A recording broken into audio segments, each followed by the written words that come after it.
شکیل خان کی حمایت میں عاطف خان اور جنید اکبر بھی میدان میں آ گئے۔ شکیل خان 10 سال کابینہ میں ساتھ رہے، آج تک ان سے زیادہ ایماندار وزیر نہیں دیکھا۔ عاطف خان: حلف اٹھاتا ہوں شکیل خان انتہائی ایماندار شخص ہے۔ شکیل خان چور ہوتا تو کبھی بھی بانی پی ٹی آئی کے پاس جا کر چوری کی شکایت نہیں کرتا۔ جنید اکبر کی گفتگو۔ مزید تفصیلات انچارج کے پی کے انور زیب خان کی اس رپورٹ۔ خیبر پختونخوا کے صوبائی وزیر تعمیرات و مواصلات شکیل خان کے استعفی کے بعد پی ٹی آئی کے رہنما عاطف خان اور جنید اکبر بھی ان کی حمایت میں میدان میں آ گئے۔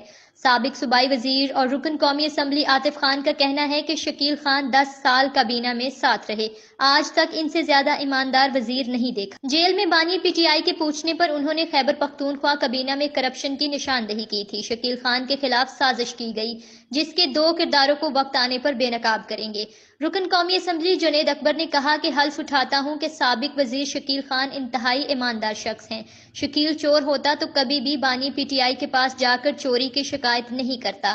اگر میں غلط بیانی کروں تو مجھ پر اور میرے بچوں پر اللہ کا عذاب ہو۔ میں وہ بندہ نہیں جو خود ایمانداری کا ڈرامہ کروں اور دوستوں کے کرپشن پر پردہ ڈالوں۔ 10 سال وزیر ہو کر بھی آج تک اس کے پاس ذاتی گاڑی نہیں اور آج بھی وہ اپنے سیکیورٹی گارڈز اور پی ایس کا مقروض ہوتا ہے۔ چوری کا سراغ لگانے کے طریقہ کار سے اختلاف کرتا ہوں۔